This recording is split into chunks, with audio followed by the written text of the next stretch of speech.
உலகத்தில் பல அமைப்புகள் இருக்குது. பல அமைப்புகள்னால் இப்போது எஜுகேஷனல் இன்ஸ்டிடியூஷன்ஸ்னு இருக்குது, ஹாஸ்பிட்டல்ஸு அந்த மாதிரி காரியங்கள் அது வேறு இருக்குது, கவர்மெண்ட்னு இருக்குது, இதெல்லாம் அமைப்புகள். சபைன்னு இருக்குது, அதுவே ஒரு அமைப்பு தானே. இப்படி பல்வேறு அமைப்புகள் இருக்குது.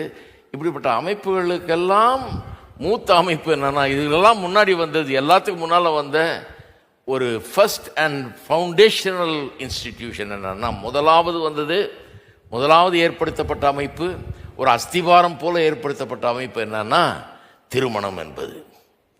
இதிலிருந்து தான் மற்றதெல்லாம் வருது. உதாரணத்துக்கு எடுத்துங்க, இப்போ பள்ளிக்கூடத்துக்கு அனுப்புகிறோம் பிள்ளைகளை, பள்ளிக்கூடம் போய் படிக்கிறாங்க, அதுக்கப்புறம் காலேஜுக்கு அனுப்புகிறோம், யூனிவர்சிட்டிக்கு அனுப்புகிறோம், மேற்படிப்பெல்லாம் படிக்கிறாங்க. இது எங்கேருந்து வந்தது? ஆதியில் ஆரம்பித்தப்போ அப்படி கிடையாது. வீடு தான் அந்த எஜுகேஷனல் இன்ஸ்டிடியூஷனாக இருந்தது. வீட்டில் தான் பேச கற்றுக் கொடுத்தாங்க, நடக்க கற்றுக் கொடுத்தாங்க, சாப்பிட கற்றுக் கொடுத்தாங்க, எப்படி குளிச்சு சுத்தம் பண்ணணுன்னு கற்றுக் கொடுத்தாங்க. எல்லாவற்றையும் வீட்டில் இருந்து தான் கற்றுக்கிட்டோம். வீடு தான் ஒரு எஜுகேஷனல் இன்ஸ்டிடியூஷன் மாதிரி இருந்தது. அதை அடிப்படையாக வைத்து தான், அந்த அஸ்திபாரத்திலிருந்து தான் பள்ளிக்கூடங்கள் பிறகு கட்டப்பட்டு ஒட்டு மொத்தமாக பிள்ளைகளை கொண்டாந்து டீச்சர்ஸை வச்சு அப்படி கற்றுக் கொடுக்க ஆரம்பிச்சாங்க. முதல்ல ஆரம்பித்தது வீட்டில் தான்.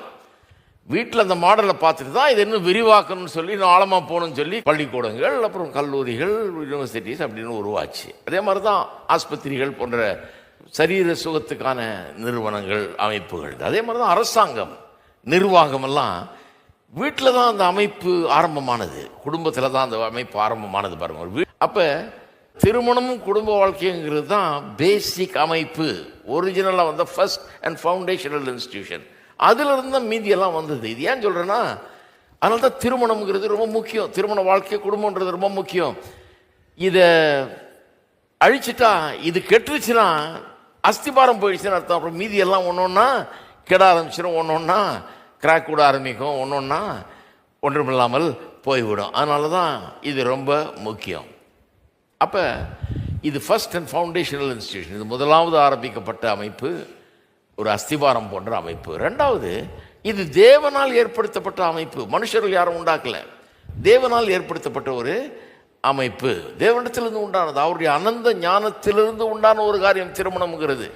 ஊர் பெரியவங்களாம் சேர்ந்து ஒரு காலகட்டத்தில் சரி திருமணம்னு ஒன்று பண்ணி வைப்போம், பிள்ளைங்களுக்கு அது நல்லது அப்படின்னு அப்படி ஆரம்பிக்கிறது திருமணம். கர்த்தர் பார்க்குறாரு, இவன் தனிமையாக இருக்கிறது நல்லதுன்னு சொல்லி திருமண வாழ்க்கையை ஏற்படுத்தி இப்படி செட்டப் பண்ணுறாரு பாருங்க. அதில் பிள்ளைகள் பிறக்கும்படியா அதுக்குன்னு ஆண் பெண் என்று சிருஷ்டி, இதெல்லாம் கடவுள் பண்ணுறாரு, தேவன் ஏற்படுத்தின ஒரு அமைப்பு. அப்போ இது தேவன் ஏற்படுத்தின ஒரு அமைப்பாக இருக்கிறபடினால இது பிசாசானவன் இதை வெறுக்கிறான்.